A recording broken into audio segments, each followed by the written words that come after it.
Ya, kita kenapa ya membahas tema ini gitu ya.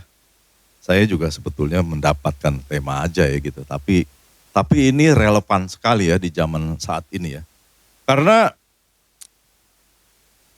zaman ini ya sangat berbeda dengan generasi sebelumnya ya. Orang dulu kan kita mengalami ya apalagi ibu-ibu ini kan ya mungkin seumuran saya, mungkin ada di atasnya atau ada yang di bawahnya juga sedikit. Tapi kita sama bahwa dunia ini sangat cepat gitu ya. Kita belum lama ya sepertinya dulu. Dulu susah sekali orang punya telepon. Kayaknya yang punya telepon itu terbatas. Kalangan orang yang terbatas. Punya TV aja terbatas. Saya masih ingat kok nonton TV di rumah tetangga gitu ya. Setelah kita punya TV hitam putih, orang yang punya TV color beda lagi. Itu orang elit lagi gitu ya. Jadi jangan boro-boro punya telepon gitu ya. Terus makin maju orang punya mobil udah hebat ya. Punya motor hebat, tapi lama-lama sekarang ya sudah semua orang punya mobil jadi biasa gitu ya. Tinggal mobilnya apa gitu ya. Nah jadi cepat sekali gitu ya. Kita masih pesan-pesan dulu pakai kantor pos. Kalau ada berita duka cita, keluarga saya ada di Jogja, dapat jauh udah ngeri orang kalau baca ada apa namanya istilahnya tuh. Bukan pos kilat, telegram ya. Iya kan? Wah, beritanya cuman berapa kalimat. Misalnya berita duka cita si A, si B telah meninggal pada hari ini. Ya, udah, begitu aja beritanya. Setelah itu ya bagaimana kalau dia mau datang ya harus pergi gitu. Tapi lanjut lagi ada facsimile ya.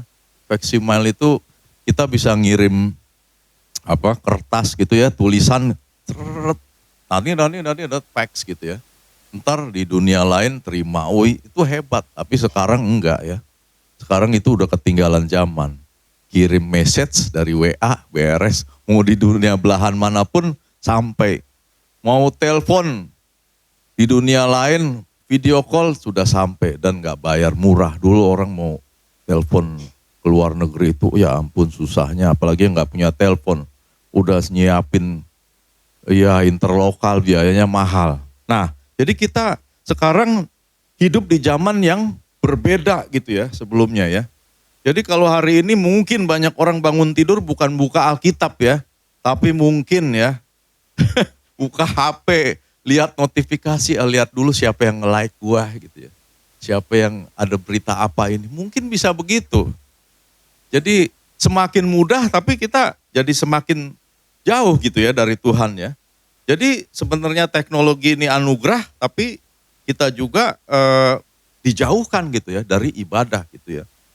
Nah terus tanpa sadar ya di era digital ini kita juga terganggu ya, pikiran kita terus dipenuhi dengan suara yang masuk. Bisa pesan masuk yang tanpa henti ya, sampai bunyi-bunyi telut-telut. Jadi kalau saya sih udah gak mau tuh bunyiin notifikasi itu ya. Ntar takutnya ganggu terus gitu ya. Dalam segala kerjaan kita ataupun aktivitas kita ya. Jadi ironisnya saat ini orang yang memiliki koneksi internet yang cepat gitu ya. Tetapi internetnya cepat tapi doanya malah bisa lambat sekarang gitu ya. Dulu yang tanpa internet cepat mungkin banyak doa gitu ya. Tapi sekarang lambat ya. Nah, oleh karena itu mari kita kita merenungkan, kita pelajari ya. Ini baru prolog aja nih. Saya di kode-kode itu belum nyala, emang belum nyalain gitu. Ini baru ya, jadi dalam Alkitab justru ya mezbah itu bukan sekedar ritual gitu ya. Mezbah adalah tempat perjumpaan dengan Tuhan gitu ya.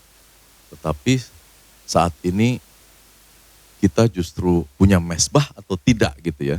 Nah, oke, mari kita belajar ya mengenai membangun mezbah doa di era digital. Nah, apa itu mezbah ya?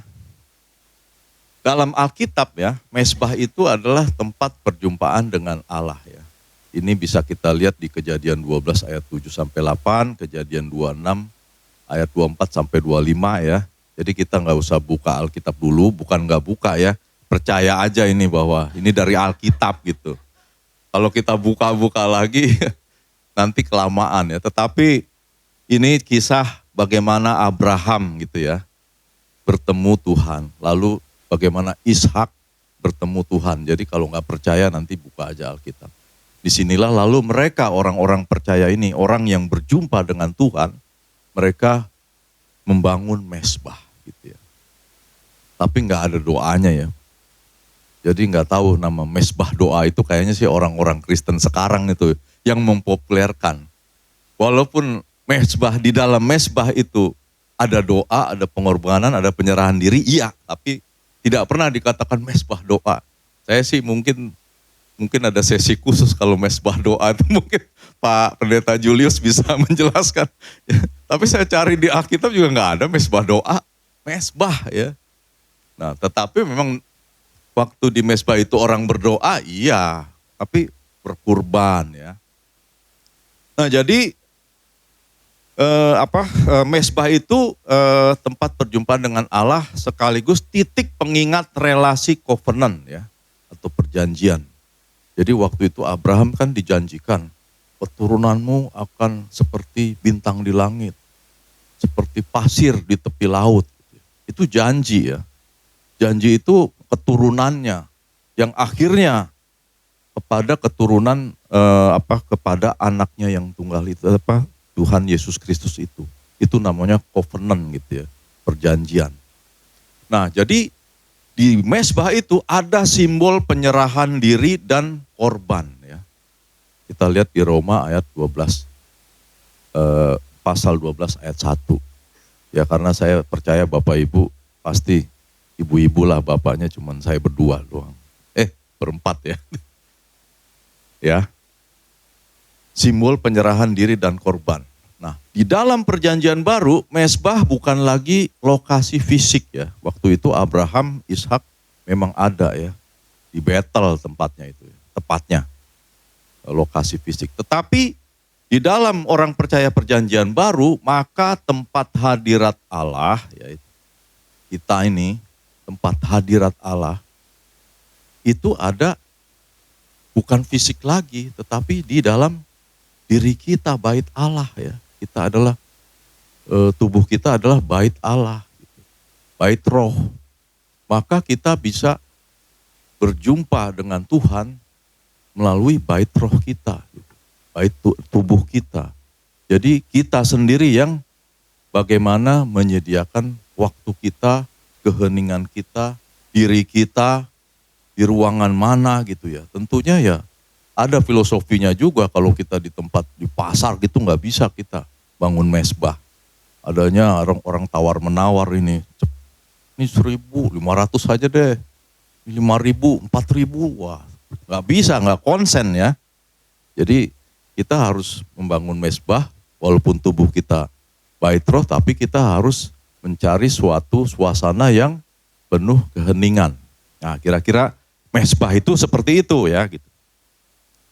Nah, lalu apa sebetulnya tantangan era digital ya, walaupun tadi sudah saya singgung ya. Ada 3 ya, paling tidak nih 3 gangguan utama. Ya ini diingat-ingat ya. Distraksi ya, distraksi tanpa henti itu, distraksi itu gangguan yang mengalihkan kita ya, mengalihkan perhatian kita. Jadi kita mestinya pagi itu berdoa tapi dialihkan gitu. Jadi enggak gitu.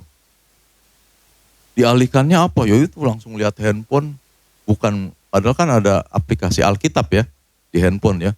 Tapi bisa saja, Instagram dulu, gitu. Facebook dulu, TikTokan dulu, bisa seperti itu. Itu namanya distraksi ya. Atau notifikasi ya, bunyi terus telut. Lihat WA terus nggak habis-habis itu. Bisa itu. Itu adalah gangguan ya. Gangguan yang mengalihkan perhatian. Nah, ada juga ya dibilang dopamin loop ya. Dopamin loop itu kan kita punya hormon dopamin ya. Hormon dopamin itu sebetulnya bagus ya. Hormon yang bisa menyenangkan ya, membuat hati kita senang.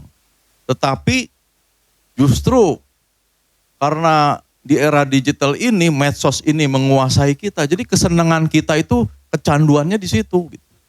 Kecanduannya apa? Ya kecanduan lah. Melihat ada apa nih, buka ini, yang like, banyak nih, seneng ya. Bukan berarti nggak boleh ya, bukan berarti nggak boleh. Tetapi jangan sampai waktu kita bersama Tuhan itu sampai tidak ada, sampai kita teralihkan sehingga kita tidak punya lagi prioritas hidup kita membangun relasi dengan Tuhan. Itu yang tidak boleh.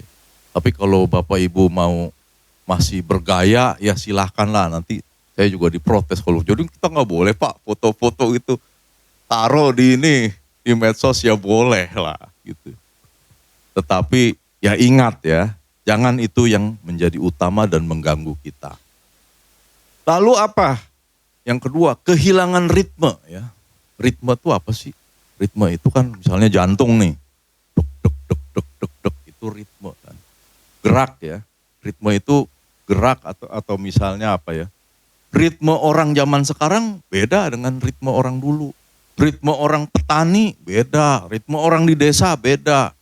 Dulu orang di desa itu ritmenya ya lamban gitu ya, hidup dengan alam, tenang gitu ya.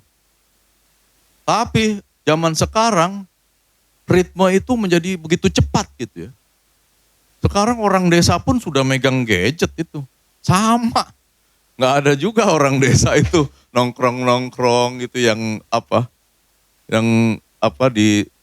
di sawah ya, benar di sawah minum kopi gitu. Dia juga nongkrongnya udah gini nih, cenderan, gini-gini. Udah lain gitu hidupnya, scroll-scroll. Nah itu ritme ya. Nah jadi ritme yang serba cepat ya, itu bisa mengakibatkan tidak ada waktu kudus ya buat kita. Waktu kudus itu apa sih?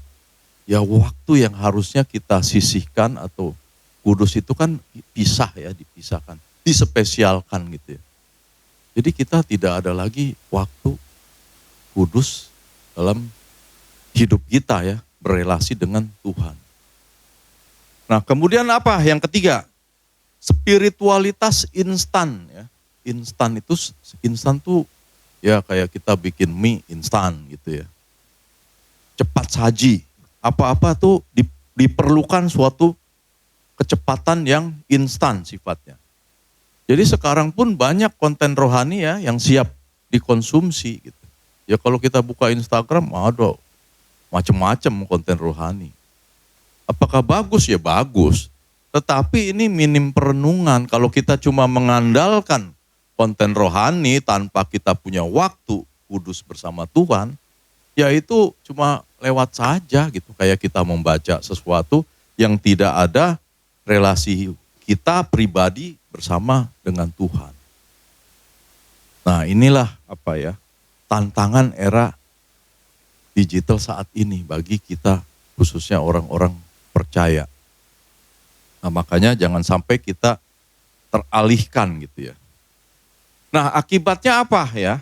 Kalau tadi distraksi tanpa henti ya, gangguan yang gak berhenti-berhenti gitu ya. Ini sebetulnya adalah bentuk perlawanan ya dalam sikap doa kita atau perenungan kita atau waktu dengan kudus kita dengan Tuhan. Karena apa? Karena kalau kita berdoa, kita menghadap Tuhan, butuh keheningan kan ya. Tetapi distraksi ini justru sebaliknya, berlawanan. Dia bikin ribut kita, bikin kisruh kita gitu ya. Makanya perlu ada waktu buat kita itu, gadgetnya itu lepas dulu gitu. Karena mengganggu. Sehingga kita mestinya hening, jadi nggak hening gitu. Nah terus apa lagi? Tadi yang serba cepat. Ya. Serba cepat ini itu juga nguber-nguber kita gitu ya. Jadi nguber kita, doa kita juga maunya cepat gitu ya. Padahal doa itu kan bukan soal cepatnya ya, jadi spontan itu karena kita buru-buru gitu. Sehingga kalau kita buru-buru ya doa kita itu, jadi relasi kita juga dangkal sama Tuhan. Bagaimana gitu? Ya itu kan sama aja ya kalau kita ngobrol sama orang yang kayak buru-buru, ya ntar ya, tapi ntar ya, lah terus kita ngobrol, terus dia pergi buru-buru. Kira-kira Tuhan gimana gitu ya? Kita doa, Tuhan tahu nih, kita mau buru-buru nih sebenarnya. Ya yang penting kayak syarat aja gitu, aktivitas. Ya Tuhan kami begini. Amin. Selesai buru-buru berangkat gitu ya. Nah itu sebetulnya bukan relasi. Itu doa kita itu hanya sebatas formalitas. Karena kita harus berdoa kepada Tuhan, maka formalnya kita jadi doa. Padahal itu adalah aktivitas jadinya, aktivitas doa. Tidak ada isinya doa itu yang kita berelasi. Mestinya kita tuh kan ngobrol kan dengan Tuhan gitu. Sampaikan apa yang menjadi masalah kita, apa yang Tuhan inginkan di dalam hidup kita. Bagaimana ya Tuhan, saya punya masalah begini, pilihan kita nih gimana ya? Mau beli dolar atau enggak ya nih? Mencapai berapa ya? Ah itu kan harus kita utarakan kan begitu-begitu. Ya Bu Meta ya. Nah kemudian instan tadi itu konten rohani instan. Tapi ini minim perenungan ya. Kita bisa tahu tentang Tuhan, tapi nggak berjumpa dengan Tuhan. Nah kira-kira itu ya gangguan dan akibatnya di era digital ini. Gitu. Nah sehingga gimana ya membangun mesbah yang relevan di era digital ini. Nah gimana gitu ya. Nah, kita udah tahu tadi masalahnya, gangguannya apa, akibatnya apa. Nah sekarang gimana caranya? Jadi kita harus menciptakan ruang sakral ya di tengah dunia yang tidak pernah diam atau bergerak terus. Menciptakan, kita sendiri yang menciptakan ruang sakral ya. Ruang sakral itu bukannya saya meminta ibu-ibu di rumah bikin ruangan gitu ya. Yang ini tempat sakral, bukan gitu. Itu nanti nambah biaya aja nih Bapak nih, khotbah. Bukan itu. Tapi kita mempunyai disiplin kesadaran gitu ya akan hadirat Allah. Kita butuh enggak sih hadirat Allah itu? Kita mau enggak sih sebenarnya membangun ruang sakral itu bahwa kita perlu hidup bersama Tuhan, berelasi dengan Tuhan gitu ya. Nah ini harus sadar gitu bahwa kita memang memerlukan disiplin ya untuk kehidupan seperti ini gitu. Tapi kalau kita tidak mau ya nggak apa-apa kan kita yang butuh Tuhan. Kan Tuhan nggak butuh kita kan. Kita nggak ikutan juga Tuhan tetap jalan terus dengan segala rencananya dan kedaulatannya atas langit dan bumi ini gitu. Jadi kita juga jangan GR gitu ya. Kalau kita nggak dekat sama Tuhan lalu kita sanggup sendiri gitu ya. Ya kita yang butuh gitu. Kalau kita datang kepada Tuhan itu sebetulnya kita yang butuh. Jadi kalau kita tidak pernah saat teduh, tidak pernah berelasi dengan Tuhan, sebenarnya itu kita sedang mengatakan kita yang nggak butuh. Ya udah kalau kita nggak butuh, Tuhan juga diem aja sama kita ya. Karena kan Tuhan mau memberkati kepada orang yang membutuhkannya. Kalau kita nggak butuh ya jalan aja dengan hikmat dan pikiran kita sendiri gitu. Jadi ritme rohani ini harus disengaja gitu. Bukan nggak sengaja ya. Kalau nggak sengaja kan sengaja tuh apa sih artinya? Iseng aja. Sengaja tuh iseng aja. Ya jadi rohani ini harus kita sengajain bahwa kita bukan karena kecelakaan gitu, bukan karena tiba-tiba butuh gitu. Bukan, ini kita harus membiasakan gitu. Bahwa ritme ini harus berjalan misalnya setiap hari. Seperti itu. Gitu. Kalau kita nggak begitu, ya nggak bisa. Kita akan terganggu tuh yang 3 hal tadi ya. Nah, apa bentuk praktisnya ya? Nah, ini kita sudah masuk ke aplikasi kalau sudah bentuk praktis nih. Jadi kalau mesbah sebagai ritme, ya, ini bukan lokasi. Ya. Lokasi itu kan tadi kalau dalam perjanjian lama Abraham, Ishak berjumpa dengan Tuhan di lokasinya di Betel ya. Nah, tapi kalau sekarang bukan lokasi lagi gitu ya. Jadi kita nggak bisa, wah di lokasi Pak Pendeta Julius aja tuh lebih kudus. Kita ke situ aja. Ya nanti dia kewalahan ya, jadi antrian rumahnya. Bukan gitu ya. Jadi lokasi kita kan memang mesbah diri kita ya. Sebagai bait Allah. Tetapi kita menetapkan waktu ya bagi diri kita. Kapan? Mau pagi, mau malam, kitalah yang menentukan prime time ya. Prime time itu apa ya, dulu kalau zaman dulu itu ya di TV, sekarang juga masih ya. Di TV itu kan ada iklan. Itu iklan harganya beda-beda tuh. Prime time sama yang bukan prime ya. Misalnya di film yang banyak ditonton atau di acara yang banyak ditonton, pasti prime time di situ ya. Kalau ada yang mengiklankan produknya itu mahal itu harganya. Lebih gede bayarnya dibanding misalnya saya mau promosi Pak, mau mengiklankan di TV jam 12 malam ya mungkin itu murah gitu ya. Karena jam 12 malam udah banyak orang tidur, yang nonton juga dikit gitu. Prime time apalagi misalnya ada Piala Dunia sepak bola, wah dia mengiklankan, wah itu lagi prime time itu, mahal. Nah jadi kita menetapkan prime time kita buat Tuhan. Jangan waktu sisa ya.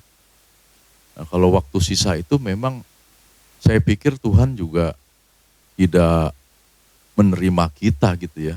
Diberikan sisa waktu yang mungkin kita mau tidur dah, kita baca Alkitabnya malam-malam gitu ya. Wah ini Alkitab cuma dibaca cuma pengen pengantar tidur gitu ya. Tapi emang mujarab loh. Mujarab ya. Kalau mau baca Alkitab itu mau tidur itu pasti saudara tidur ya. Ibu-ibu tidur. Karena memang Alkitab itu dia itu hidup ya. Kenapa hidup? Kalau kita membacanya tidak serius, dia juga tidak serius. Semakin kita membacanya serius, dia semakin terbuka tuh hikmat-hikmatnya ya. Oh begini, oh begitu. Tapi kalau kita membaca sekedarnya juga, ya dia juga nggak mau buka sesuatu. Nah itulah hidupnya Alkitab ya. Tapi kalau kita getol ya, kita itu pengen tahu gitu ya. Ntar banyak pengetahuannya tuh. Buka ini, buka itu. Dan kita bisa mengatakan kita takjub gitu ketika kita membaca Alkitab kita serius. Tapi kalau kita juga sekedarnya sebagai pengantar tidur yang nggak dapat apa-apa, dia juga nggak mau ngasih orang hikmat yang untuk begituan tuh nggak tahu. Tahu Alkitab itu kan firman. Firman itu nggak bisa dipermainkan. Jadi kalau dia sebenarnya niatnya nih nggak baca nih orang, cuman karena kecapean seharian ya udahlah belum baca Alkitab. Terus dia baca, ketahuan sama Alkitab. Karena ketahuan, ya udah akhirnya ketiduran kan, aminnya pagi ya kamarnya. Itu ya, jadi kuncinya seperti itu. Jadi kalau kita Alkitab kita baca sekedar, kita nggak dapat apa-apa. Ya. Nah, durasinya tentu ya harus jelas gitu ya. Ya jadi kalau kita sudah membuat ritme seperti ini sebetulnya kita sedang melawan budaya digital yang chaos saat ini. Jadi itu kita sudah berusaha itu kalau kita menetapkan waktu ya bagi membangun mezbah ini gitu. Kita sudah membuat ritme bagi hidup kita gitu. Nah, yang kedua ya, mezbah sebagai digital resistance ya. Resistance itu kan penolakan ya. Jadi saat doa ya matikan aja notifikasi kalau kita nggak mau terganggu gitu. Matiin. Ini kita lagi punya waktu khusus supaya kita nggak terganggu, ya udah. Nggak usah kita lihat-lihat dulu gitu ya. Notifikasinya di off-kan saja. Jauhkan ya HP kita. Ya kalau nggak bisa karena Alkitabnya ada di HP, ya nggak masalah. Yang penting jangan buka-buka yang lain dulu. Nah, jadi ini kalau kita melakukan ini nih, kita sebetulnya sudah melakukan tindakan pengorbanan ya di dalam era digital ini. Itu nggak gampang ya bagi orang yang terkena dopamin loop tadi ya. Yang orang udah kecanduan, kesenangan buka gadget gitu. Itu susah. Ya kalau kita tidak begitu, beruntunglah, berarti kita tidak menganggap gadget itu sebagai hal yang terutama di dalam hidup kita. Yang ketiga ya, mezbah sebagai kehadiran. Jadi bukan konten gitu ya. Ya jadi mezbah kita, misalnya kita nih bersekutu saat ini, itu adalah suatu kehadiran gitu ya. Bersekutu, bukan konten gitu ya. Ntar muncul, wah ALF gitu. Ya itu boleh, asal bukan itu tujuan utamanya ya. Tapi kita hadir ke sini, jalan dari rumah ke sini, kita hendak berjumpa, bersekutu, hadir. Bersekutu dengan sesama, tetapi kita juga ingin bersekutu dengan Tuhan melalui komunitas ini. Ini kan komunitas kan. Antioquia Ladies Fellowship. Ya setelah itu makan-makan boleh. Tapi jangan kayak tadi. Kita mau ibadah, sibuk makan-makan sampai telat nih. Jadi yang utama ya, yang utama mana dulu gitu. Bukan nggak boleh makan ya. Tapi yang utama kita mau berjumpa dengan Tuhan. Nah ini dia, mezbah keluarga atau komunitas sangat relevan. Kenapa sangat relevan? Karena di dunia digital itu orang semakin individual. Tapi mezbah keluarga atau komunitas itu seperti ini ya, itu bukan individual kan, itu justru kebersamaan. Nah ini bagus gitu. Jadi kita tanpa sadar sedang melawan isolasi digital ya. Jadi digital itu kan mengisolasi kehidupan kita. Kita pengen disamain gitu sama geraknya dia. Tapi kita lawan. Supaya kita nggak sama. Gitu. Kita mau bersekutu gitu. Kita lain gitu. Kita bisa melawan dia gitu ya. Nah yang terakhir ya. Maksudnya bentuk praktis yang terakhir ya. Mezbah digital. Nah, ini hati-hati ya. Digital memang bisa dipakai, tapi bukan menggantikan gitu ya. Bukan menggantikan. Jadi kalau contohnya grup doa online ya, renungan harian, ibadah, streaming itu kan digital ya gitu ya. Tapi ingat itu cuma alat gitu ya. Bukan mezbah itu sendiri gitu ya. Nah, jadi kalau itu tidak boleh menggantikan gitu ya. Kalau itu menggantikan nanti ntar online aja beres semua, sekarang teknologi udah maju. Ya emang kalau kita online terus kira-kira relasi kita bagaimana gitu. Gak pernah ketemu gitu. Memang terjalin dengan baik gitu. Kalau darurat boleh, waktu COVID ya boleh. Kita menggunakan digital. Tapi itu bukan bukan menggantikan gitu ya. Bukan sesuatu yang bisa itu kita pakai gitu ya sebagai pengganti daripada mezbah. Karena tidak ada itu ya, digital itu sebetulnya mengganti mezbah ya. Nah, kalau itu dipakai untuk pelajaran ya, itu bisa. PA itu bisa ya. PA tuh menggunakan digital ya, Zoom gitu ya, boleh, itu bagus. Menurut saya itu bagus ya, karena itu sifatnya kita sedang belajar. Tetapi kalau kita bersekutu, nggak bisa digantikan digital ya. Makanya jangan mengutamakan gereja itu online, itu sebetulnya tidak ada ya gereja. Saya online aja di rumah. Wah itu bukan itu ya, bergereja bukan gitu. Online di rumah.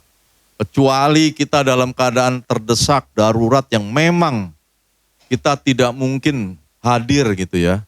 Kita sakit, ada di tempat tidur gitu ya. Kita nggak bisa bergereja tapi kita rindu.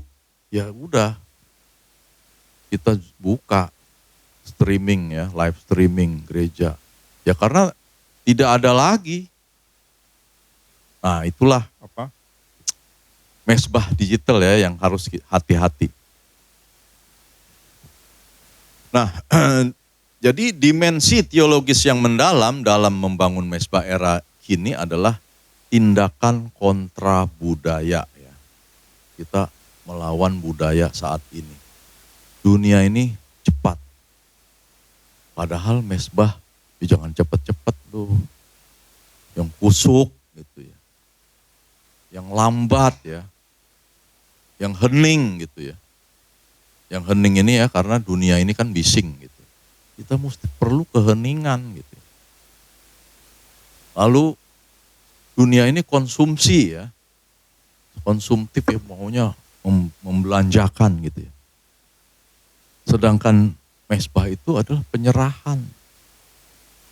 Penyerahan bahkan pengorbanan. Nah ini bertentangan semua gitu ya.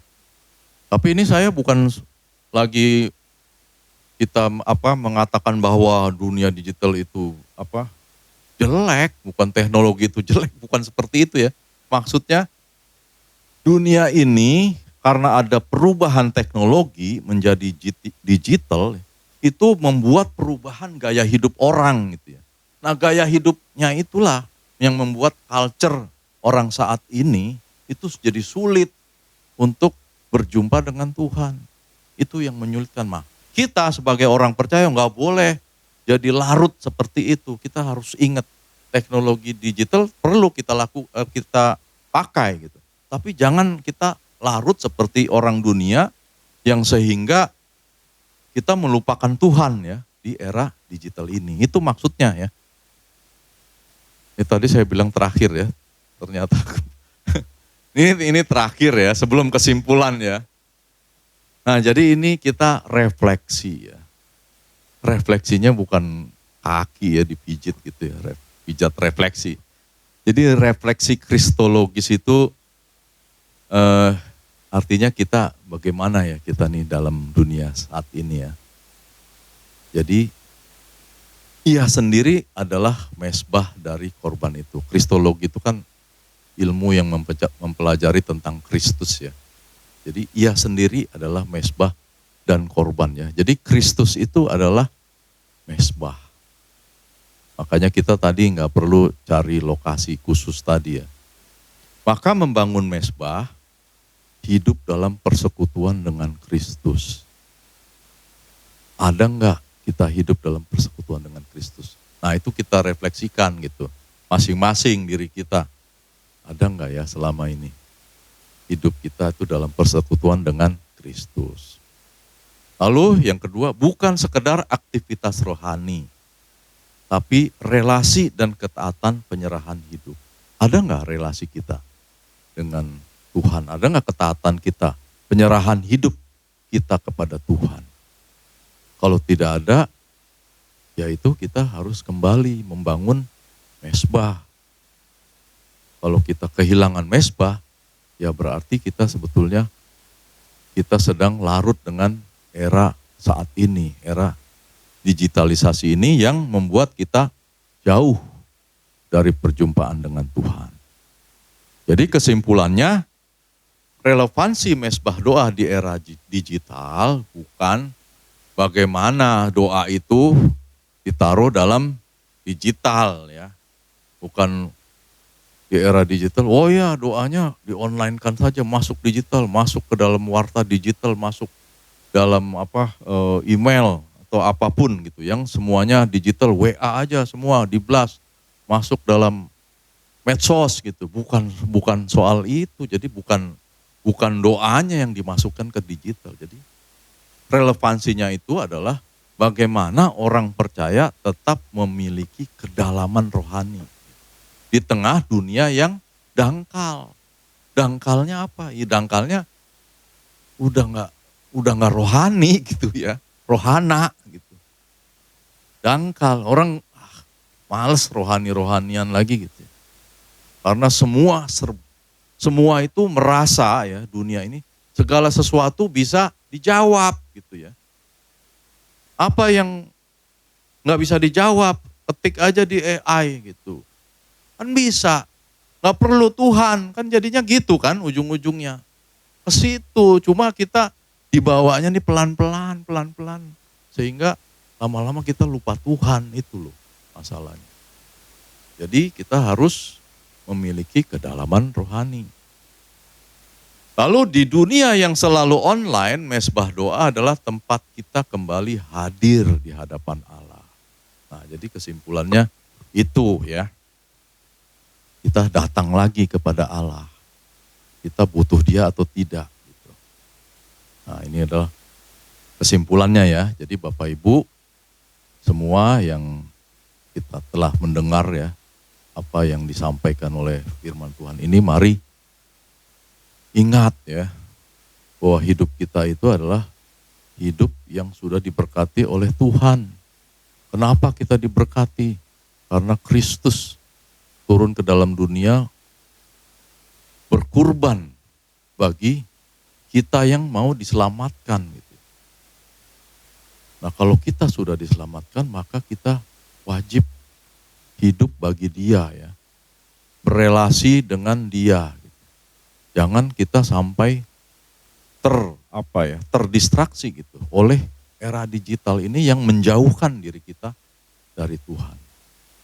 Nah ini harus perlu dengan kesadaran kita kembali. Kiranya melalui firman Tuhan siang hari ini, kita diingatkan kembali ya Bapak Ibu semua untuk datang kembali dalam perjumpaan dan relasi kita dengan Tuhan.